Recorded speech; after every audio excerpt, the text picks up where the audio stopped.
Aliens, flat earth, Elon Musk. What the heck's going on? What up, YouTube? I'm Lucid Rob, and today we're going to look at videos from all over the internet that you guys send me to go over the weirdest stuff in the world and try to figure out what is happening. Let's get into it. Understand there's not a whole lot of human beings like you. You know that, right? To you're an oddity. Seems, yes. To chimps like me. We're all chimps. Yeah, we are. We're one notch above a chimp. Some of us are a little bit more confused. When I watch you doing all these things, I'm like, how does this motherfucker have all this time and all this energy and all these ideas, and then people just let him do these things? Because I'm an alien. That's what I've speculated. Yes. I'm on record saying this in the past. I wonder. It's true. I mean, if there was one, I was like, if there was like maybe an intelligent being that we created, you know, like some AI creature that's superior to people, maybe he'd just hang around with us for a little while like you've been doing and then fix a bunch of shit. Maybe that's the way. I might have some mutation or something like that. You might. Do you think you do? Probably. Do you wonder? Like, you're around normal people, you're like, Dude, I wouldn't be surprised at all if Elon Musk was just like, had some sort of mutation in his brain that was like an alien implanted gene or something like that. Because I mean, not everybody likes the guy. I don't agree with everything he does. Clearly, he's in kind of hot water right now for some stuff that I can't really talk about on here, I don't think, without getting demonetized. I think he's accomplished some really cool stuff. And I'm not saying that the average human is incapable of doing that, but I just think maybe he's got a little nudge, a little one up, right, in the intellect side.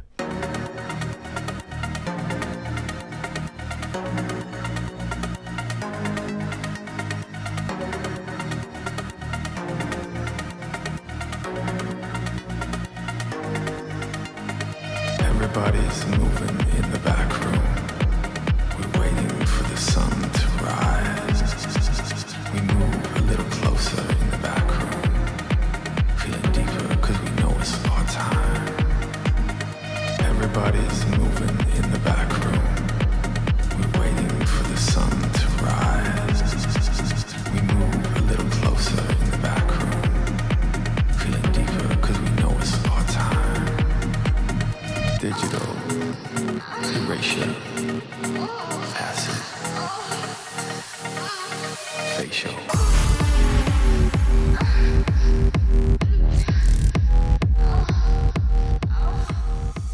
So I don't know much about Project 2025. I don't know if it's real. I don't know if it's true. I know a lot of people were saying like it was real. It's what they're going to do.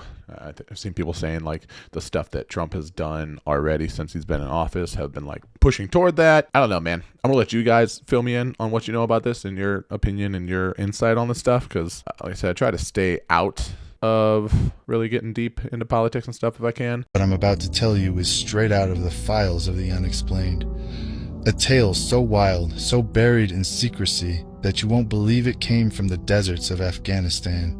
This isn't some campfire story. This is something that allegedly went down with U.S. Special Forces in the Kandahar region during the height of the war. A creature so fearsome that it sounds like it stepped right out of the pages of the Bible or ancient mythology. This, my friends, is the legend of the Kandahar Giant. The creature, as described by those who claim to have knowledge of the incident, was a towering 12 to 15 feet tall with long, red hair. It had 6 fingers on each hand, and its eyes were said to glow with a strange, unsettling light.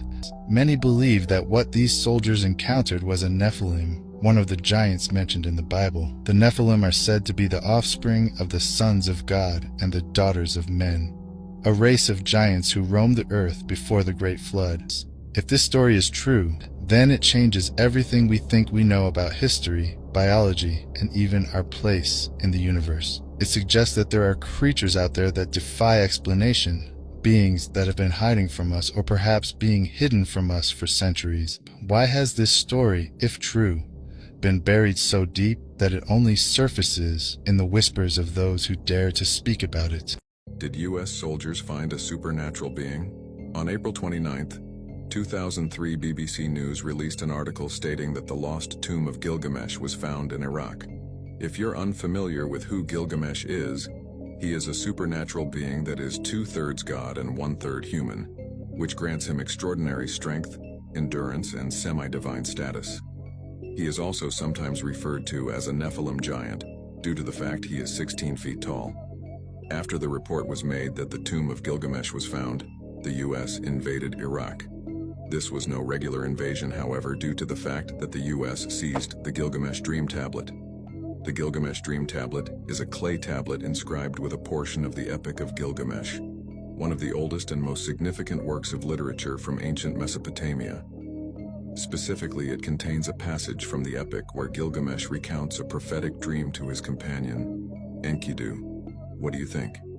I said this in a recent video where I'm at the point now where I just think every war was fought to kind of gain ancient technology or ancient knowledge from past civilizations or recent alien technology or something like that. Because you think about it, like wars, they say they're fought for resources and power. How much more powerful can you get than having advanced technology that was like forgotten or lost during the last downfall of civilization, like thousands or hundreds of thousands or even millions of years ago? Like if wars are truly fought for power, you're going to want like a ray gun, like a teleporter, and like a flying craft that defies gravity and all laws of physics that we understand. So that's where I'm at. That's where I'm at with that. Would not surprise me. The Bible speaks of flying, palleted, saucer-shaped ships with portholes all around the outside that flies at the speed of light, emits burning coals when it sits on the ground, has lightning emanating from it, electrical discharges,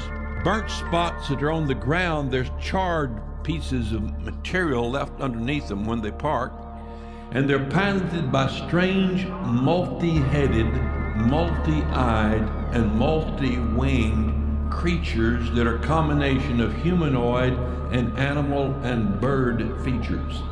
The Bible speaks of Star Wars between extraterrestrial creatures that last for weeks. And the Bible describes a time when they will come to the earth and men will have heart attacks at seeing them come. That's all in your Bible. Now, just because you didn't know that doesn't mean it's not there. Gods actually fallen angels. Not only do they look like angels, with one of the Egyptian gods even being known as the god of hell, there's actual biblical evidence that backs up this claim. Here's a few comparisons I made between the two beings that caused me to come to this conclusion. First of all, God himself literally mentioned the Egyptian gods in the Bible. In Exodus 12:12, God declares, "For I will pass through the land of Egypt that night, and I will strike all the firstborn in the land of Egypt, both man and beast. And on all the gods of Egypt I will execute judgments. I am the Lord." God even tells us that the Egyptian gods tremble with fear when they see him. If these beings were truly peaceful gods giving humanity wisdom, why would they fear an all-loving God? In Exodus, God himself tells us to not have any other gods before him. But more particularly, the 10 plagues in the book of Exodus are traditionally seen as demonstrations of God's power over the gods of Egypt. Each plague seems to correspond symbolically to a particular aspect of Egyptian worship or a specific deity, illustrating that Israel's God held power over the forces Egyptians attributed to their gods. For example, the Nile River, central to Egyptian life and worship, turned to blood, affecting all water sources. This could be seen as a direct affront to Hapi, the god of the Nile, symbolizing the river's life-giving qualities, or Khnum, the guardian of the Nile and creator god associated with the river's source. Do you believe there are multiple gods? I know like the Bible has been translated like God, gods. I've heard that like in the Bible it talks about he's the only God. In the Bible it talks about, put no other gods before me. Like, is he talking about actual gods, or is he talking about like basically false idols, right? Like false gods, things we might worship like technology or world leader, like a president or something. I don't know, man. I don't know. I think it's kind of cool to think that there are multiple gods. Like one head honcho and other ones made to do other stuff. But I also believe more that the Anunnaki came and created us than I do God created Adam and Eve and stuff. So I lean more on the side of an alien race creating us. So if you lean on the other side, fill me in a little more on that, because I'm not very well versed on kind of how to approach the multiple God thing. You know how Adam from the Bible lived to be like 1,000 years old? He did? Yeah, and Eve and their kids and stuff lived for ages too. Yeah, I think that was punishment for eating the forbidden apple, God's divine law of witness, so people knew what went down and wouldn't do it again. Wait, he lives that long after eating an apple, or some kind of fruit? Yeah, why? Well, it's probably nothing, but in Norse mythology, the gods gained their youth, vigor, and near immortality from these apples that the goddess Idun grew in her orchard. Ah, Idun's orchard, Garden of Eden. Yeah, that's a funny coincidence. Yeah. I mean, well, it would just make a lot of sense then as to why God didn't want humans eating them, right?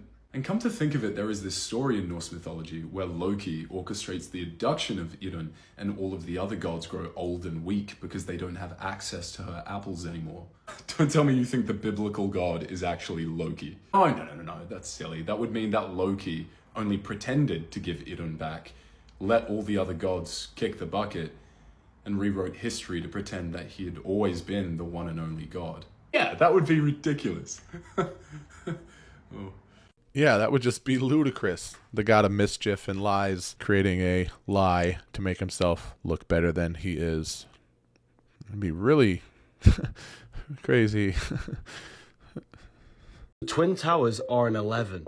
Flight 11 was hijacked. New York is the 11th state. There were 11 crew members on the flight. 9/11 adds up to an 11. New York in Gematria adds up to 111. Freemasonic pillars are an 11. With the black and white checkered board, black and white add up to 11. 11, 11. Black is matter, white is spirit. Was this just a Masonic ritual? I'm not making any claims, but I'm just pointing things out.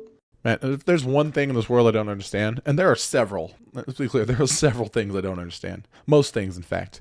But if there's one thing that I am completely certain that I just do not understand or align with based on my lack of understanding for it, it's Gematria. It seems like in all these Gematria videos, there's like so many unrelated things, and it's just like, this equals 11, and this completely opposite thing that is also the same thing, just different, also adds up the same thing. It's like, I feel it's just like the movie 23 with Jim Carrey, where basically everything adds up to 23, and you can basically break something down to its core. If you break something down enough in a certain way to get to the answer you're looking for, you can do it, right? You can find the answer you're looking for in anything if you attack it with bias, if you approach it with a bias and an end result that you want to see out of it. And I kind of feel like, correct me if I'm wrong, because I'm probably wrong. I'll admit that. But it seems like to me, just on the little bit of knowledge I have so far, that Gematria is just that. Just like grasping for straws until you find the one you want. So, I don't know. Fill me in. Because I am ignorant as hell when it comes to Gematria. But I also suck at math. So that might be an issue that I need to also deal with sooner than later. So...